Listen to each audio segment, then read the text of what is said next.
Thank you for tuning into 11's Dirt Life. Today we're going to talk about fender deletes. So I've been running on the JL, I've been running the Nemesis Industries crawler with the crawler narrow width front and rear since I built the Jeep. It's an aluminum fender, one of my favorite, if not all-time favorite looking fenders. Fit on it is really nice, finish is really nice. Absolutely love the front and rear. Just wanted to switch things up, you know, always changing things, always evolving, always trying new things out. Wanted to try out the Genright rear fender delete. So we're going to delete the fenders in the rear. We're going to keep the Nemesis fenders up front. Wanted to do the deletes for a couple of reasons. One, you know, just to change the looks out a little bit. Two, I wanted to match and mimic, you know, the cut that I have on the Nemesis fender. I'll show you what I'm talking about for making room for the 42, and then eliminating any of the tire hitting the fender at all with that 42 completely gone. So I'm just going to throw this out there. Check with what your local laws are on stuff like this. This is not something that's California legal or California compliant. I'm just willing, you know, to take on the risk. So, you know, take that information as you will. But for something like this, when your Jeep's fully built and looks the way it does, I typically, in my experience, haven't had any issues with things that aren't street legal on it, where I live, the county I live at, and you know, where I take the Jeep. So I'll just leave that there for you to do what you want with it. But let me grab the camera. I'm going to walk you over. I've got one side mocked up. I've got the other side fender off. I'm going to show you what I need to do and how the modifications that I need to do to make it work with what I had before. Really easy installation, not a lot of hard work involved, but just time consuming. So I'm going to get everything mocked up like I'm doing right now. We're going to get some trimming on the inner fender just to replicate the fender line that I have, paint, and then I'm going to install. So we'll get going on that. So let me show you what we got going on. Let me bring you to the side that we have mocked up first.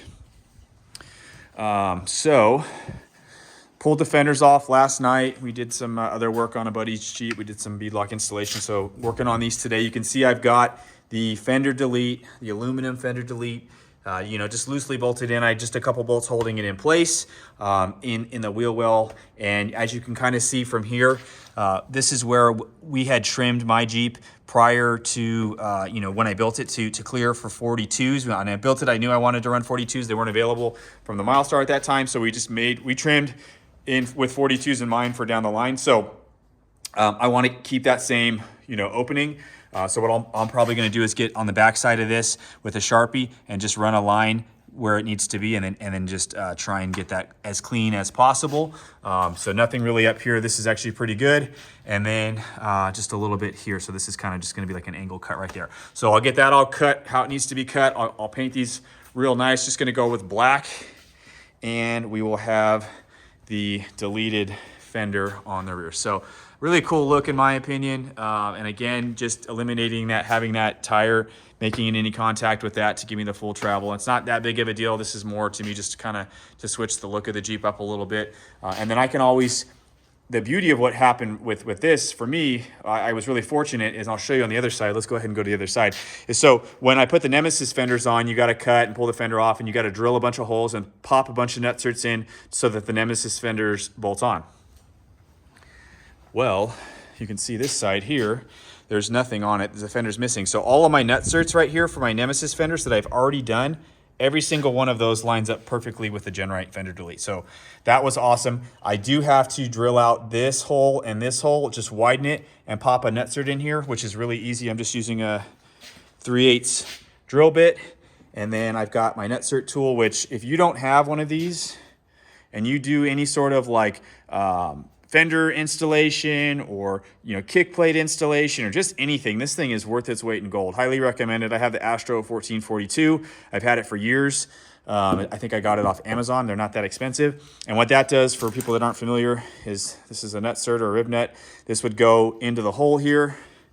You would insert this tool with the rib nut on it, squeeze it, and it basically crimps and pinches the nutsert from the backside so that it can't pull through, and it gets it nice and tight onto this piece of metal you're using, and that allows you to run bolts through it. So Genright's fender delete kit actually comes with, if you don't have a nutsert tool, you don't want to buy a nutsert tool, it actually comes with their version of the tool. This is what people have used for a long time. It's just you use 2 wrenches and it will do the same action. It'll put the crimp like right on the other side where these lines are. It'll make, you know, basically another line like that and crimp the nutsert tool down. So really cool. You can kind of see here some of where my trimming was done before.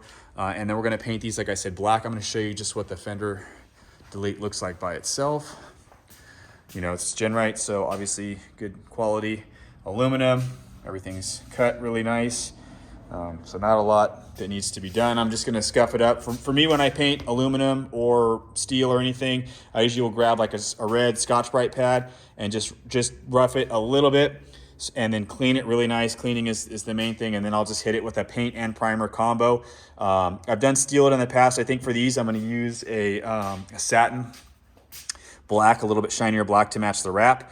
But that red steel it will cut into the aluminum a little bit nicer, and it'll allow the paint to bite. So I know there's probably a lot of you that are more detailed with painting, and there's more steps that goes to it, but that's been successful for me in the past. I haven't had issues with anything that I painted. I tend to touch stuff up a lot, so I'm not really worried about repainting or pulling it off, or you know, the paint adhering super crazy. So anyhow, just real quick one for you. Just wanted to show you these deletes. Like I said, I really think it adds to the look.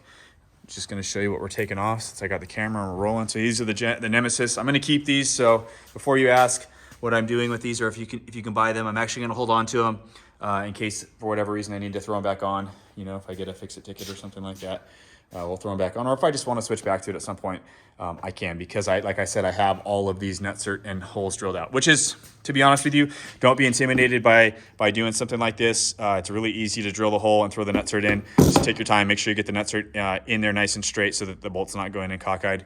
But other than that, that's all you need to know. So thank you for tuning in. As always, if you have any questions about any of this stuff or anything else, please feel free to reach out. And till next time.